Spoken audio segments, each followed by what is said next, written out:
এই মুহূর্তে সবকথে বড় খবর ভাই, আপনারা জানেন যে সামনে বিধানসভা ভোট। নওশাদ সিদ্দিকী ভাইজান একটা সিট পেয়েছে। তো 2021 থেকে 2025 পর্যন্ত কিন্তু ভাই আব্বাস সিদ্দিকী কোনো দিন বলেনি আব্বাস সিদ্দিকী ভাইজান তো আইএসএফের পক্ষে হয়ে রাজনীতি ময়দানে নামবে।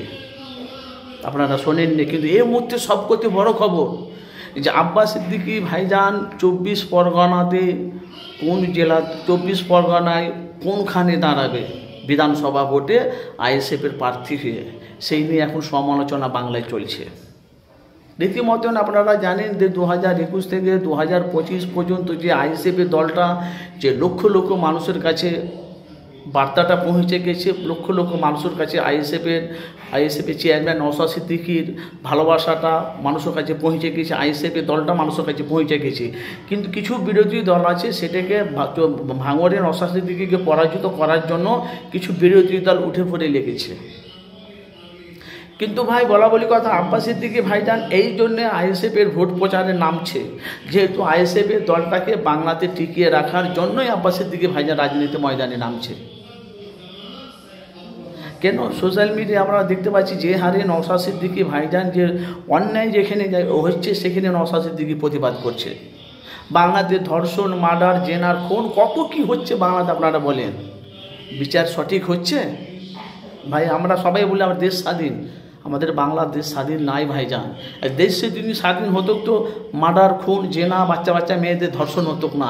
আব্বাস সিদ্দিকী এই জন্য রাজনীতি ময়দানে নামছে, আগে আমি রাজক্ষমতা আমরা হাতে করব, আগে রাজক্ষমতা হাতে নেব, তারপরে আমরা যেখানে অন্যায় হবে আইনকে সাক্ষী রেখে তারপরে আমরা সেগুলো মানে বিচার করব।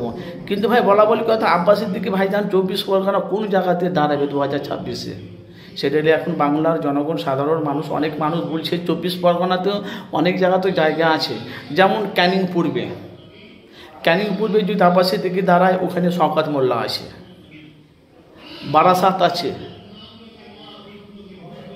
ভালো করে বুঝবেন কথাগুলো, তারপর ডায়মন্ড হারবার আছে।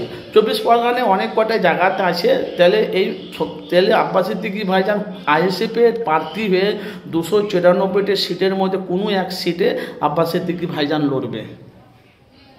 তো ভাই আপনারা মতামত জানাবেন, যারা আইএসএফের লিডার, যারা আইএসএফের কর্মী, তারা বলছে 2026-এ যদি আমাদের আব্বাস সিদ্দিকী ভাইজান যদি 24 পরগনা যেখানেই দাঁড়াবে তাকে সেখানে দাঁড় করা হবে।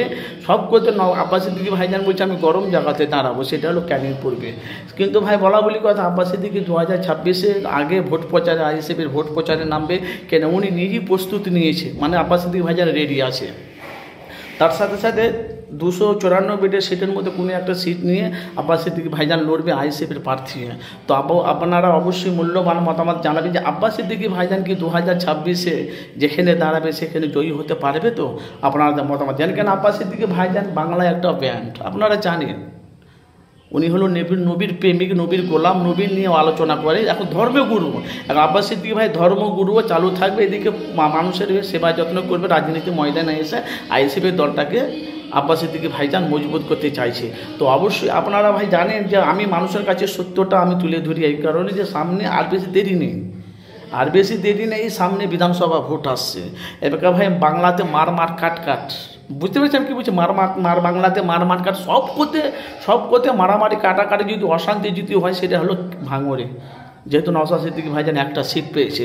আপনাদের মূল্যবান অবশ্যই জানাবেন ভাই, আব্বাস সিদ্দিকী ভাই কোনখানে দাঁড়ালে জয়ী হবে, আর আইএসএফ দলটা বাংলাতে কটে সিট পাবে 294টি সিটের মতামত জানাবেন আপনারা।